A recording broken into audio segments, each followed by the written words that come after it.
Hello students, in this video lecture we are going to continue 12th class history chapter Thinkers, Beliefs and Buildings.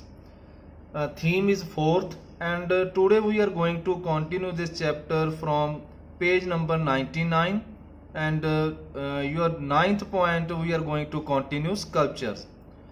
ਅਸੀਂ ਹੁਣੇ ਹੀ ਦੇਖਿਆ ਹੈ ਕਿ ਕਿਵੇਂ ਮੂਰਤੀਆਂ ਨੂੰ ਸਤੂਪਾਸ ਵਿੱਚੋਂ ਰਿਮੂਵ ਕਰਕੇ ਪੂਰੇ ਯੂਰਪ ਵਿੱਚ ਲੈ ਜਾਇਆ ਗਿਆ। ਇਹ ਇਸ ਕਰਕੇ ਹੋਇਆ ਕਿ ਜਿਨ੍ਹਾਂ ਨੇ ਵੀ ਉਹਨਾਂ ਨੂੰ ਦੇਖਿਆ ਉਹਨਾਂ ਨੂੰ ਇਹ ਕੀਮਤੀ ਤੇ ਮਹੱਤਵਪੂਰਨ ਲੱਗੀਆਂ ਤੇ ਉਹ ਉਹਨਾਂ ਨੂੰ ਆਪਣੇ ਕੋਲ ਰੱਖਣਾ ਚਾਹੁੰਦੇ ਸਨ। ਚਲੋ ਇਹਨਾਂ ਵਿੱਚੋਂ ਕੁਝ ਬਾਰੇ ਜ਼ਿਆਦਾ ਕਲੋਜ਼ਲੀ ਜਾਣੀਏ। 9.1 ਸਟੋਰੀਜ਼ ਇਨ ਸਟੋਨ। ਤੁਸੀਂ ਦੇਖਿਆ ਹੋਵੇਗਾ ਕਿ ਜੋ ਕਹਾਣੀਆਂ ਸੁਣਾਉਣ ਵਾਲੇ ਹੁੰਦੇ ਹਨ, ਕਹਾਣੀਆਂ ਜੋ ਸੁਣਾਉਂਦੇ ਹਨ, ਉਹਨਾਂ ਦੇ ਹੱਥਾਂ ਵਿੱਚ ਕੱਪੜੇ ਦੇ ਜਾਂ ਪੇਪਰ ਦੇ ਸਕਰੋਲਸ ਹੁੰਦੇ ਹਨ, ਭਾਵ ਫੋਲਡਸ ਹੁੰਦੇ ਹਨ, ਜਿਨ੍ਹਾਂ ਉੱਤੇ ਪਿਕਚਰਸ ਬਣੀਆਂ ਹੁੰਦੀਆਂ ਹਨ ਤੇ ਫਿਰ ਉਹ ਉਹਨਾਂ ਪਿਕਚਰਸ ਦੀ ਤਰਫ ਪੁਆਇੰਟ ਕਰਕੇ ਸਟੋਰੀ ਨੂੰ ਸੁਣਾਉਂਦੇ ਹਨ। ਜੇਕਰ ਤੁਸੀਂ ਸਕਲਪਚਰਸ ਜੋ ਸਕਲਪਚਰ 4.30 ਨੂੰ ਦੇਖਦੇ ਹੋ ਤਾਂ ਤੁਹਾਨੂੰ ਅਜਿਹਾ ਦ੍ਰਿਸ਼ ਦਿਸੇਗਾ ਜਿਸ ਵਿੱਚ ਇੱਕ ਪੇਂਡੂ ਦ੍ਰਿਸ਼ ਨੂੰ ਦਿਖਾਇਆ ਗਿਆ ਹੈ, ਜਿਸ ਵਿੱਚ ਤੁਹਾਨੂੰ ਘਾਹ ਫੂਸ ਵਰਗੀ ਛੱਤ ਦੇ ਤੇ ਦਰਖਤ ਦਿਸ ਰਹੇ ਹਨ। ਘਾਹ ਫੂਸ ਵਾਲੀ ਇੱਕ ਛੱਤ ਦਿਸ ਰਹੀ ਹੈ ਤੁਹਾਨੂੰ ਇਸ ਸਕਲਪਚਰ ਦੇ ਵਿੱਚ ਜੋ 4.13 ਹੈ, ਅਤੇ ਇੱਕ ਦਰਖਤ ਦਿਸ ਰਹੇ ਹਨ ਇਸ ਵਿੱਚ। ਜਿੰਨਾ ਵੀ ਆਰਟ ਹਿਸਟੋਰੀਅਨਸ ਨੇ ਇਸ ਸਕਲਪਚਰ ਨੂੰ ਧਿਆਨ ਨਾਲ ਦੇਖਿਆ, ਜਿਸ ਨੇ ਵੀ ਇਸ ਨੂੰ ਧਿਆਨ ਨਾਲ ਦੇਖਿਆ, ਉਹਨਾਂ ਨੇ ਕਿਹਾ ਕਿ ਇਹ ਦ੍ਰਿਸ਼ ਬਿਲਕੁਲ ਉਸੇ ਤਰ੍ਹਾਂ ਦਾ ਹੈ ਜਿਸ ਤਰ੍ਹਾਂ ਦਾ ਵੈਸਨਟਾਰਾ ਜਾਤਾਕਾ ਵਿੱਚ ਦਿਖਾਇਆ ਗਿਆ ਹੈ। ਇਹ ਕਹਾਣੀ ਇੱਕ ਇਹੋ ਜਿਹੇ ਦਿਆਵਾਨ ਰਾਜਕੁਮਾਰ ਦੀ ਹੈ ਜਿਸ ਨੇ ਆਪਣਾ ਸਭ ਕੁਝ ਇੱਕ ਗਰੀਬ ਬ੍ਰਾਹਮਣ ਨੂੰ ਦੇ ਦਿੱਤਾ ਤੇ ਆਪ ਆਪਣੀ ਪਤਨੀ ਤੇ ਬੱਚਿਆਂ ਨਾਲ ਜੰਗਲ ਵਿੱਚ ਰਹਿਣ ਵਾਸਤੇ ਚਲਾ ਗਿਆ। ਜਿਵੇਂ ਕਿ ਤੁਸੀਂ ਇਸ ਸਥਿਤੀ ਵਿੱਚ ਵੀ ਦੇਖ ਸਕਦੇ ਹੋ ਕਿ ਇਤਿਹਾਸਕਾਰਾਂ ਨੂੰ ਜਿੰਨੇ ਵੀ ਸਕਲਪਚਰ ਮਿਲੇ ਹਨ ਉਹਨਾਂ ਦਾ ਮੀਨਿੰਗ ਸਮਝਣ ਦੇ ਲਈ ਉਹ ਉਹਨਾਂ ਨੂੰ ਟੈਕਸਚੁਅਲ ਐਵੀਡੈਂਸ ਨਾਲ ਕੰਪੇਅਰ ਕਰਕੇ ਵੇਖਦੇ ਹਨ। 9.2 ਸਿੰਬਲਸ ਆਫ ਵਰਸ਼ਿਪ।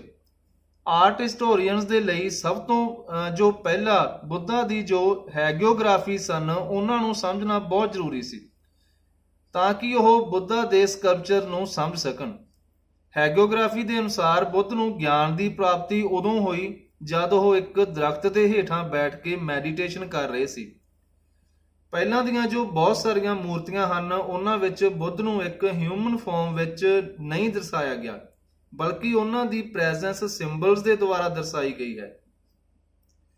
ਇੱਕ ਖਾਲੀ ਸੀਟ ਇਹ ਸ਼ੋਅ ਕਰਦੀ ਹੈ ਕਿ ਬੁੱਧ ਇੱਥੇ ਮੈਡੀਟੇਸ਼ਨ ਕਰਦੇ ਸੀ ਤੇ ਜੋ ਸਤੂਪ ਹੈ ਉਸ ਦਾ ਮਤਲਬ ਹੈ ਕਿ ਇੱਥੇ ਉਹਨਾਂ ਨੂੰ ਮਹਾਪਰਿਨਿਰਵਾਣਾ ਦੀ ਪ੍ਰਾਪਤੀ ਹੋਈ, ਭਾਵ ਨਿਰਵਾਣ ਦੀ ਪ੍ਰਾਪਤੀ ਹੋਈ। ਇੱਕ ਹੋਰ ਚਿੰਨ੍ਹ ਜੋ ਦਿਖਾਇਆ ਗਿਆ ਹੈ ਉਹ ਸੀ ਚੱਕਰ, ਜੋ ਕਿ ਉਹਨਾਂ ਦੇ ਪਹਿਲੇ ਧਰਮ ਉਪਦੇਸ਼ ਨੂੰ ਦਰਸਾਉਂਦਾ ਹੈ ਜੋ ਕਿ ਸਾਰਨਾਥ ਵਿੱਚ ਦਿੱਤਾ ਗਿਆ। ਇਹੋ ਜਿਹੇ ਸਕਲਪਚਰਸ ਨੂੰ ਤੁਸੀਂ ਆਸਾਨੀ ਨਾਲ ਨਹੀਂ ਸਮਝ ਸਕਦੇ, ਜਿਵੇਂ ਕਿ ਇੱਕ ਦਰਖਤ ਸਿਰਫ ਦਰਖਤ ਦਿਖਾਉਣ ਦੇ ਲਈ ਹੀ ਨਹੀਂ, ਉਹ ਬੁੱਧ ਦੇ ਜੀਵਨ ਦੀ ਇੱਕ ਘਟਨਾ ਨੂੰ ਦਰਸਾਉਂਦਾ ਹੈ। ਇਹਨਾਂ ਸਿੰਬਲਸ ਨੂੰ ਸਮਝਣ ਤੋਂ ਪਹਿਲਾਂ ਹਿਸਟੋਰੀਅਨਸ ਨੂੰ ਉਹਨਾਂ ਟ੍ਰੈਡੀਸ਼ਨ ਨੂੰ ਸਮਝਣਾ ਪਵੇਗਾ ਜਿਨ੍ਹਾਂ ਨੇ ਇਸ ਆਰਟ ਨੂੰ ਪ੍ਰੋਡਿਊਸ ਕੀਤਾ। 9.3 ਪਾਪੂਲਰ ਟ੍ਰੈਡੀਸ਼ਨਸ। ਹੋਰ ਜੋ ਸਕਲਪਚਰਸ ਮਿਲੇ ਹਨ ਸਾਂਚੀ ਵਿੱਚ ਉਹ ਸ਼ਾਇਦ ਸਿੱਧੇ ਰੂਪ ਵਿੱਚ ਬੁੱਧਿਸਟ ਵਿਚਾਰਧਾਰਾ ਤੋਂ ਪ੍ਰਭਾਵਿਤ ਨਹੀਂ ਸਨ। ਇਹਨਾਂ ਵਿੱਚ ਸੁੰਦਰ ਔਰਤਾਂ ਦੇ ਸਕਲਪਚਰਸ ਹਨ ਜੋ ਗੇਟਵੇ ਦੇ ਬਿਲਕੁਲ ਕਿਨਾਰੇ ਤੇ ਖੜੀਆਂ ਹਨ ਤੇ ਇੱਕ ਦਰਖਤ ਨੂੰ ਫੜਿਆ ਹੋਇਆ ਹੈ।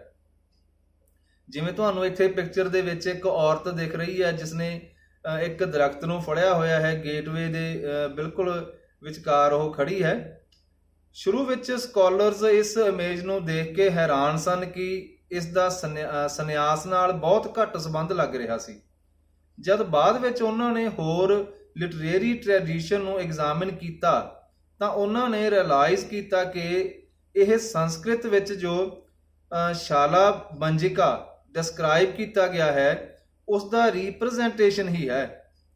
ਇੱਕ ਪਾਪੂਲਰ ਬਿਲੀਫ ਦੇ ਅਨੁਸਾਰ ਇਹ ਉਹ ਔਰਤ ਸੀ ਜੇਕਰ ਕਿਸੇ ਦਰਖਤ ਨੂੰ ਇਹ ਛੂਹ ਦੇਵੇ ਤਾਂ ਉਸ ਉੱਤੇ ਫੁੱਲ ਤੇ ਫਲ ਲੱਗਣ ਲੱਗਦੇ। ਇਸ ਨੂੰ ਇੱਕ ਸ਼ੁਭ ਸਿੰਬਲ ਮੰਨਿਆ ਜਾਂਦਾ ਸੀ ਤੇ ਸਤੂਪਾਸ ਦੀ ਡੈਕੋਰੇਸ਼ਨ ਵਿੱਚ ਇਸ ਦੀ ਵਰਤੋਂ ਕੀਤੀ ਗਈ। ਇਹ ਜੋ ਸ਼ਾਲਾਬੰਜਿਕਾ ਮੋਟਿਫ ਹੈ, ਇਸ ਤੋਂ ਇਹ ਪਤਾ ਲੱਗਦਾ ਹੈ ਕਿ ਬਹੁਤ ਸਾਰੇ ਲੋਕ ਜੋ ਬੁੱਧਿਜ਼ਮ ਦੀ ਤਰਫ ਮੁੜ ਗਏ, ਉਹਨਾਂ ਨੇ ਜੋ ਪਹਿਲਾਂ ਦੇ ਪ੍ਰੀ ਬੁੱਧਿਸਟ ਜਾਂ ਨਾਨ ਬੁੱਧਿਸਟ ਵਿਸ਼ਵਾਸ ਸਨ, ਪ੍ਰਥਾਵਾਂ ਸਨ, ਉਹਨਾਂ ਤੋਂ ਹੁਣ ਉਹ ਬੁੱਧਿਜ਼ਮ ਦੇ ਵੱਲ ਮੁੜ ਚੁੱਕੇ ਸਨ।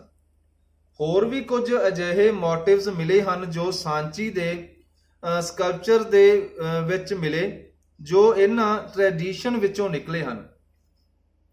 ਇੱਥੇ ਹੋਰ ਵੀ ਇਮੇਜਸ ਮਿਲੀਆਂ ਹਨ। ਉਦਾਹਰਨ ਦੇ ਤੌਰ ਤੇ ਕੁਝ ਬਹੁਤ ਹੀ ਵਧੀਆ ਜਾਨਵਰਾਂ ਦੀਆਂ ਡਿਪਿਕਸ਼ਨਸ ਮਿਲੀਆਂ। ਇਹਨਾਂ ਜਾਨਵਰਾਂ ਵਿੱਚ ਹਾਥੀ, ਘੋੜੇ, ਬਾਂਦਰ ਅਤੇ ਹੋਰ ਪਸ਼ੂ ਸਨ, ਹੋਰ ਕੈਟਲ ਸਨ। ਜਦਕਿ ਜਾਤਾਕਾਸ ਦੇ ਵਿੱਚ ਬਹੁਤ ਸਾਰੀਆਂ ਜਾਨਵਰਾਂ ਦੀਆਂ ਕਹਾਣੀਆਂ ਹਨ ਜੋ ਮੇਨਲੀ ਸਾਂਚੀ ਵਿੱਚ ਡਿਪਿਕਟਡ ਹਨ। ਬਹੁਤ ਸਾਰੇ ਜਾਨਵਰ ਇਸੇ ਲਈ ਕਾਰਵਡ ਕੀਤੇ ਹਨ, ਭਾਵ ਪੱਥਰ ਉੱਤੇ ਘੜ ਕੇ ਬਣਾਏ ਗਏ, ਉਸ ਨੂੰ ਕਾਰਵਡ ਕਰਨਾ ਕਹਿੰਦੇ ਹਨ, ਖੋਦ ਕੇ ਬਣਾਏ ਗਏ, ਕਿ ਲੋਕਾਂ ਨੂੰ ਇੱਕ ਸੀਨ ਸਮਝ ਆ ਸਕੇ। ਜਾਨਵਰਾਂ ਦੀ ਵਰਤੋਂ ਇਸ ਲਈ ਵੀ ਕੀਤੀ ਜਾਂਦੀ ਸੀ ਕਿ ਉਹ ਮਨੁੱਖੀ ਗੁਣ ਨੂੰ ਦਰਸਾਉਂਦੇ ਸਨ। ਉਦਾਹਰਨ ਦੇ ਤੌਰ ਤੇ ਹਾਥੀ ਡਿਪਿਕਟ ਕੀਤੇ ਗਏ ਸਨ ਕਿਉਂਕਿ ਉਹ ਤਾਕਤ ਤੇ ਸਿਆਣਪ ਨੂੰ ਦਰਸਾਉਂਦੇ ਸਨ। ਪੇਂਟਿੰਗਸ ਫਰੋਮ ਦਾ ਪਾਸਟ, ਜੋ ਪੱਥਰ ਦੀਆਂ ਮੂਰਤੀਆਂ ਸਨ, ਉਹ ਸਮੇਂ ਦੀ ਮਾਰ ਨੂੰ ਝੱਲਦੇ ਹੋਏ ਵੀ ਬਚ ਗਈਆਂ, ਭਾਵ ਉਹਨਾਂ ਤੇ ਕੋਈ ਬਹੁਤਾ ਪ੍ਰਭਾਵ ਨਹੀਂ ਪਿਆ, ਅਤੇ ਇਹ ਹਿਸਟੋਰੀਅਨਸ ਦੇ ਲਈ ਈਜ਼ੀਲੀ ਅਵੇਲੇਬਲ ਹਨ।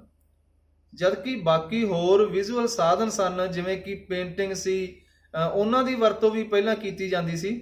ਹੁਣ ਜੋ ਪੇਂਟਿੰਗਸ ਬਚ ਗਈਆਂ ਉਹ ਜ਼ਿਆਦਾਤਰ ਗੁਫਾਵਾਂ ਦੀਆਂ ਦੀਵਾਰਾਂ ਤੇ ਸਨ, ਜਿਵੇਂ ਕਿ ਅਜੰਤਾ ਵਿੱਚ ਹਨ, ਤੇ ਉਹ ਸਭ ਤੋਂ ਪ੍ਰਸਿੱਧ ਹਨ।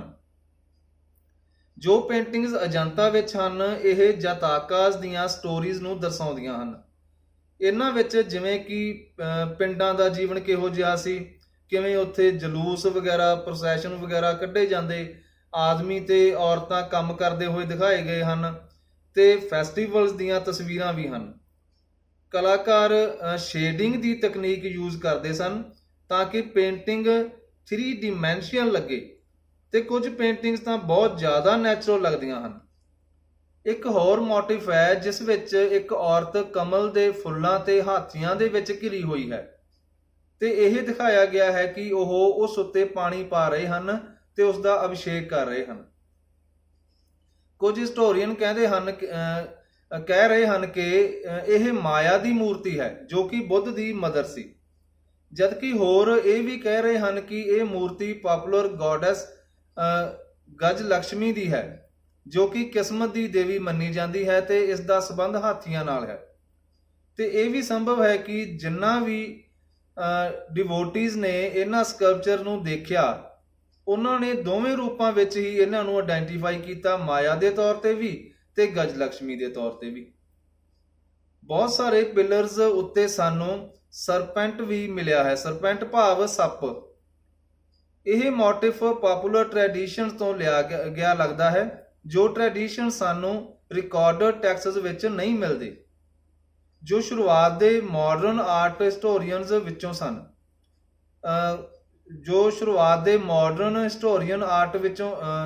ਹਿਸਟੋਰੀਅਨਸ ਵਿੱਚੋਂ ਸਨ, ਜੋ ਆਰਟ ਦੇ ਹਿਸਟੋਰੀਅਨ ਸਨ।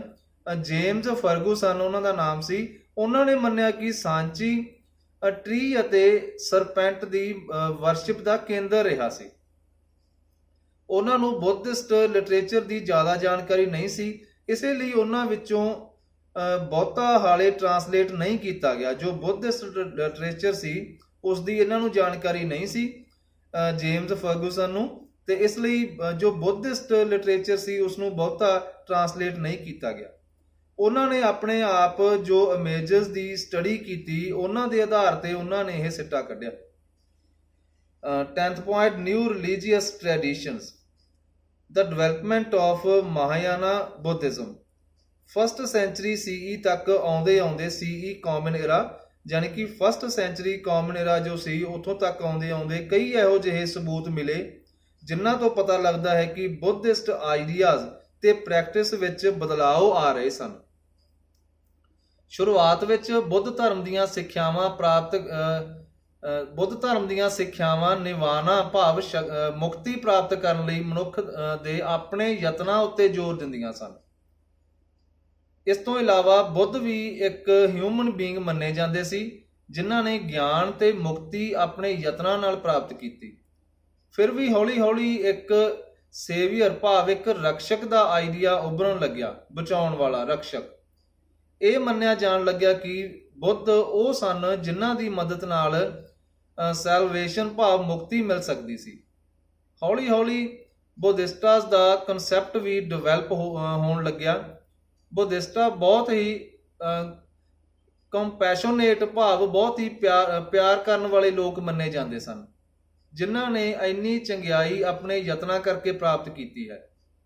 ਪਰ ਇਹ ਉਹਨਾਂ ਨੇ ਮੁਕਤੀ ਪ੍ਰਾਪਤ ਕਰਨ ਲਈ ਨਹੀਂ ਬਲਕਿ ਦੂਸਰਿਆਂ ਦੀ ਮਦਦ ਕਰਨ ਲਈ ਯੂਜ਼ ਕੀਤੀ ਤੇ ਖੁਦ ਉਹਨਾਂ ਨੇ ਸੰਸਾਰ ਦਾ ਮੋਹ ਛੱਡ ਦਿੱਤਾ ਸੀ। ਇਸੇ ਲਈ ਬੁੱਧ ਦੀਆਂ ਇਮੇਜਸ ਤੇ ਬੁੱਧਿਸਟਾਸ ਦੀ ਵਰਸ਼ਿਪ ਇਸ ਟ੍ਰੈਡੀਸ਼ਨ ਦਾ ਇੰਪੋਰਟੈਂਟ ਪਾਰਟ ਬਣ ਗਈ ਸੀ। ਇਸ ਨਵੇਂ ਤਰੀਕੇ ਦੀ ਵਿਚਾਰਧਾਰਾ ਨੂੰ ਮਹਾਯਾਨ ਕਹਿੰਦੇ ਸੀ, ਭਾਵ ਇੱਕ ਬਹੁਤ ਵੱਡੀ ਗੱਡੀ। ਮਹਾਯਾਨ ਭਾਵ ਇੱਕ ਬਹੁਤ ਵੱਡੀ ਗੱਡੀ ਨੂੰ ਅਸੀਂ ਮਹਾਯਾਨ ਕਹਿ ਦਿੰਦੇ ਹਾਂ, ਵੱਡਾ ਰੱਥ ਕਹਿ ਦਿੰਦੇ ਹਾਂ। ਜਿਨ੍ਹਾਂ ਨੇ ਇਹਨਾਂ ਬਲੀਵਸ ਨੂੰ ਅਪਣਾ ਲਿਆ ਉਹ ਪੁਰਾਣੇ ਟ੍ਰੈਡੀਸ਼ਨ ਨੂੰ ਹਿਨਾਯਾਨ ਜਾਂ ਲੈਸਰ ਵਹੀਕਲ ਦੇ ਤੌਰ ਤੇ ਮੰਨਣ ਲੱਗੇ। ਦ ਗਰੋਥ ਆਫ ਪੁਰਾਣਿਕ ਹਿੰਦੂਇਜ਼ਮ। ਰਕਸ਼ਕ ਦਾ ਜੋ ਵਿਚਾਰ ਬੁੱਧਿਜ਼ਮ ਲਈ ਕੋਈ ਅਨੋਖਾ ਨਹੀਂ ਸੀ। ਸਾਨੂੰ ਇਸ ਤਰ੍ਹਾਂ ਦੇ ਆਈਡੀਆਜ਼ ਹੋਰ ਵੀ ਡਿਵੈਲਪ ਹੁੰਦੇ ਦਿਸੇ ਹਨ ਅਲੱਗ-ਅਲੱਗ ਤਰੀਕਿਆਂ ਨਾਲ, ਪਰੰਪਰਾਵਾਂ ਦੇ ਵਿੱਚ, ਜਿਨ੍ਹਾਂ ਨੂੰ ਹੁਣ ਅਸੀਂ ਹਿੰਦੂਇਜ਼ਮ ਦਾ ਇੱਕ ਹਿੱਸਾ ਮੰਨਦੇ ਹਾਂ। ਇਸ ਵਿੱਚ ਵੈਸ਼ਨਵਿਜ਼ਮ ਜੋ ਕਿ ਹਿੰਦੂਇਜ਼ਮ ਦੀ ਹੀ ਇੱਕ ਕਿਸਮ ਹੈ, ਜਿਸ ਵਿੱਚ ਵਿਸ਼ਨੂੰ ਦੀ ਪੂਜਾ ਕੀਤੀ ਜਾਂਦੀ ਹੈ, ਮੁੱਖ ਭਗਵਾਨ ਦੇ ਰੂਪ ਵਿੱਚ ਸਨ, ਅਤੇ ਸ਼ੈਵਿਜ਼ਮ ਜਿਸ ਵਿੱਚ ਸ਼ਿਵ ਨੂੰ ਮੁੱਖ ਭਗਵਾਨ ਮੰਨਿਆ ਜਾਂਦਾ ਹੈ। ਉਹ ਸ਼ੈਵਿਜ਼ਮ ਦੀ ਵਿਚਾਰਧਾਰਾ ਵੀ ਸਾਡੇ ਸਾਹਮਣੇ ਆਉਂਦੀ ਹੈ, ਜਿਸ ਵਿੱਚ ਆਪਣੇ ਚੁਣੇ ਹੋਏ ਭਗਵਾਨ ਦੀ ਪੂਜਾ ਉੱਤੇ ਜ਼ੋਰ ਵੱਧ ਰਿਹਾ ਸੀ। ਇਸ ਤਰ੍ਹਾਂ ਦੀ ਪੂਜਾ ਵਿੱਚ ਇਹ ਮੰਨਿਆ ਜਾ ਰਿਹਾ ਸੀ ਕਿ ਭਗਵਾਨ ਤੇ ਭਗਤ ਦੇ ਵਿਚਕਾਰ ਦਾ ਜੋ ਸੰਬੰਧ ਹੈ ਉਹ ਪਿਆਰ ਤੇ ਭਗਤੀ ਦਾ ਹੈ। ਵੈਸ਼ਨਵਿਜ਼ਮ ਦੇ ਸੰਬੰਧ ਵਿੱਚ ਜਿੰਨੀਆਂ ਵੀ ਸਟੋਰੀਜ਼ ਡਿਵੈਲਪ ਹੋਈਆਂ ਉਹ ਉਹਨਾਂ ਦੇ ਦੇਵੀ ਦੇਵਤਿਆਂ ਦੇ ਸੰਬੰਧ ਵਿੱਚ ਹੋਈਆਂ। ਇਸ ਟ੍ਰੈਡੀਸ਼ਨ ਵਿੱਚ ਲਗਭਗ 10 ਅਵਤਾਰਾਂ ਨੂੰ ਪਹਿਚਾਨਿਆ ਗਿਆ। ਇਹ ਉਹ ਕਿਸਮਾਂ ਸਨ ਅਵਤਾਰਾਂ ਦੀਆਂ ਜੋ ਮੰਨਿਆ ਜਾਂਦਾ ਹੈ ਕਿ ਉਹਨਾਂ ਨੇ ਇਹ ਅਵਤਾਰ ਇਸ ਲਈ ਲਏ ਕਿ ਉਹ ਦੁਨੀਆ ਨੂੰ ਬੁਰੀਆਂ ਤਾਕਤਾਂ ਤੋਂ ਬਚਾ ਸਕਣ। ਜਦੋਂ ਵੀ ਅਜਿਹਾ ਹੋਵੇ ਕਿ ਉਹਨਾਂ ਦੀ ਤਾਕਤ ਵੱਧਦੀ ਜਾ ਰਹੀ ਹੈ ਤੇ ਦੁਨੀਆ ਵਿੱਚ ਤਬਾਹੀ ਹੋ ਰਹੀ ਹੈ, ਇਹ ਜੋ 10 ਅਵਤਾਰ ਸਨ ਇਸੇ ਲਈ ਲਏ ਗਏ ਜੋ ਵਿਸ਼ਨੂੰ ਦੇ ਅਵਤਾਰ ਮੰਨੇ ਜਾਂਦੇ ਹਨ, ਤਾਂ ਕਿ ਉਹ ਇਹੋ ਜਿਹੇ ਸਮੇਂ ਵਿੱਚ ਦੁਨੀਆ ਨੂੰ ਬਚਾ ਸਕਣ। ਅਲੱਗ-ਅਲੱਗ ਅਵਤਾਰ ਦੇਸ਼ ਦੇ ਅਲੱਗ-ਅਲੱਗ ਭਾਗਾਂ ਵਿੱਚ ਫੇਮਸ ਸਨ। ਜੋ ਉਹਨਾਂ ਦੇ ਲੋਕਲ ਭਗਵਾਨ ਸਨ ਜੋ ਵਿਸ਼ਨੂੰ ਦੀ ਹੀ ਇੱਕ ਕਿਸਮ ਮੰਨੇ ਜਾਂਦੇ ਸੀ, ਇਸ ਤਰ੍ਹਾਂ ਅਲੱਗ-ਅਲੱਗ ਇਲਾਕਿਆਂ ਦੇ ਵਿੱਚ ਲੋਕਲ ਭਗਵਾਨ ਸਨ ਜੋ ਵਿਸ਼ਨੂੰ ਦੀ ਹੀ ਇੱਕ ਕਿਸਮ ਮੰਨੇ ਜਾਂਦੇ ਸਨ। ਅਲੱਗ-ਅਲੱਗ ਇਲਾਕਿਆਂ ਦੇ ਵਿੱਚ ਉਹ ਫੇਮਸ ਸਨ। ਜੇਕਰ ਉਹਨਾਂ ਨੂੰ ਰਿਕੋਗਨਾਈਜ਼ ਕਰੀਏ ਤਾਂ ਇਹ ਮੰਨ ਸਕਦੇ ਹਾਂ ਕਿ ਸਭ ਲੋਕ ਇੱਕ ਹੀ ਤਰ੍ਹਾਂ ਦੇ ਰਿਲੀਜੀਅਸ ਟ੍ਰੈਡੀਸ਼ਨ ਨੂੰ ਫੋਲੋ ਕਰ ਰਹੇ ਸੀ। ਇਹਨਾਂ ਵਿੱਚੋਂ ਕੁਝ ਫੇਮਸ ਮੂਰਤੀਆਂ ਦੇ ਰੂਪ ਵਿੱਚ ਦਿਖਾਈਆਂ ਗਈਆਂ ਹਨ, ਜਿਵੇਂ ਕਿ ਹੋਰ ਭਗਵਾਨਾਂ ਦੀਆਂ ਮੂਰਤੀਆਂ ਹੋ ਗਈਆਂ। ਸ਼ਿਵਾ ਉਦਾਹਰਨ ਦੇ ਤੌਰ ਤੇ ਲਿੰਗ ਦੇ ਰੂਪ ਵਿੱਚ ਹੀ ਦਰਸਾਏ ਗਏ ਹਨ, ਭਾਵੇਂ ਕਦੇ-ਕਦੇ ਉਹਨਾਂ ਨੂੰ ਹਿਊਮਨ ਫਾਰਮ ਵਿੱਚ ਵੀ ਦਰਸਾਇਆ ਗਿਆ ਹੈ।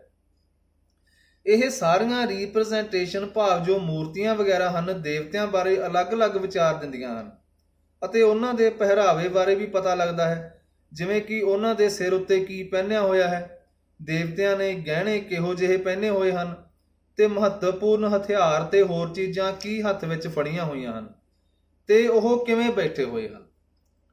ਇਹਨਾਂ ਸਕਲਪਚਰਸ ਨੂੰ ਸਮਝਣ ਲਈ ਹਿਸਟੋਰੀਅਨਸ ਨੂੰ ਇਹਨਾਂ ਸਕਲਪਚਰਸ ਦੇ ਪਿੱਛੇ ਦੀਆਂ ਜੋ ਸਟੋਰੀਜ਼ ਸਨ ਉਹਨਾਂ ਨੂੰ ਅੰਡਰਸਟੈਂਡ ਕਰਨਾ ਪੈਂਦਾ ਹੈ। ਇਹਨਾਂ ਵਿੱਚੋਂ ਬਹੁਤੀਆਂ ਸਾਨੂੰ ਪੁਰਾਣਾਂ ਵਿੱਚੋਂ ਮਿਲਦੀਆਂ ਹਨ, ਜਿਨ੍ਹਾਂ ਨੂੰ ਬ੍ਰਾਹਮਣਾਂ ਨੇ ਕੰਪਾਈਲਡ ਕੀਤਾ ਸੀ। ਲਗਭਗ ਫਸਟ ਮਿਲੇਨੀਅਮ ਸੀਈ ਦੇ ਮੱਧ ਵਿੱਚ ਇਹਨਾਂ ਸਟੋਰੀਜ਼ ਨੂੰ ਕੰਪਾਈਲਡ ਕੀਤਾ ਗਿਆ ਸੀ। ਇਹਨਾਂ ਵਿੱਚੋਂ ਬਹੁਤੀਆਂ ਕਹਾਣੀਆਂ ਦੇਵੀ ਦੇਵਤਿਆਂ ਨਾਲ ਸੰਬੰਧਿਤ ਸਨ, ਜਿਨ੍ਹਾਂ ਨੂੰ ਕੰਪੋਜ਼ਡ ਕੀਤਾ ਗਿਆ ਤੇ ਸਦੀਆਂ ਤੋਂ ਸਰਕੂਲੇਸ਼ਨ ਵਿੱਚ ਸਨ। ਜ਼ਿਆਦਾਤਰ ਇਹ ਸਿੰਪਲ ਸੰਸਕ੍ਰਿਤ ਵਿੱਚ ਲਿਖੀਆਂ ਗਈਆਂ ਹਨ ਤੇ ਇਹ ਮੰਨਿਆ ਜਾਂਦਾ ਸੀ ਕਿ ਇਹਨਾਂ ਨੂੰ ਜ਼ੋਰ-ਜ਼ੋਰ ਨਾਲ ਪੜ੍ਹ ਕੇ ਸਾਰਿਆਂ ਨੂੰ ਸੁਣਾਇਆ ਜਾਂਦਾ ਸੀ। ਇਹਨਾਂ ਵਿੱਚ ਬੱਚੇ ਤੇ ਸ਼ੂਦਰ ਵੀ ਸ਼ਾਮਲ ਸਨ, ਕਿਉਂਕਿ ਉਹਨਾਂ ਨੂੰ ਵੈਦਿਕ ਲਰਨਿੰਗ ਅਲਾਉ ਨਹੀਂ ਸੀ। ਪੁਰਾਣਾ ਵਿੱਚ ਜੋ ਲਿਖਿਆ ਗਿਆ ਹੈ ਉਹ ਉਹੀ ਗੱਲਾਂ ਹਨ ਜੋ ਲੋਕਾਂ ਵਿੱਚ ਆਪਸੀ ਇੰਟਰੈਕਸ਼ਨ ਤੋਂ ਸਾਹਮਣੇ ਆਉਂਦੀਆਂ ਸਨ। ਇਹਨਾਂ ਵਿੱਚ ਪ੍ਰੀਸਟਸ ਸਨ, ਵਪਾਰੀ ਅਤੇ ਸਧਾਰਨ ਆਦਮੀ ਤੇ ਔਰਤਾਂ ਸਨ ਜੋ ਇੱਕ ਜਗ੍ਹਾ ਤੋਂ ਦੂਸਰੀ ਜਗ੍ਹਾ ਟਰੈਵਲ ਕਰਦੇ ਸਨ ਤੇ ਆਪਸ ਵਿੱਚ ਵਿਚਾਰਾਂ ਨੂੰ ਸ਼ੇਅਰ ਕਰਦੇ ਸਨ। ਉਦਾਹਰਨ ਦੇ ਤੌਰ ਤੇ ਅਸੀਂ ਜਾਣਦੇ ਹਾਂ ਕਿ ਵਾਸੂਦੇਵ ਕ੍ਰਿਸ਼ਨ ਮਥੁਰਾ ਦੇ ਇਲਾਕੇ ਵਿੱਚ ਬਹੁਤ ਹੀ ਮਹੱਤਵਪੂਰਨ ਭਗਵਾਨ ਸਨ। ਸਦੀਆਂ ਤੱਕ ਉਹਨਾਂ ਦੀ ਪੂਜਾ ਦੇਸ਼ ਦੇ ਹੋਰ ਭਾਗਾਂ ਵਿੱਚ ਵੀ ਫੈਲੀ। Okay students, we will continue this chapter in our next video lecture. I hope you are enjoying this Punjabi explanation. Thanks.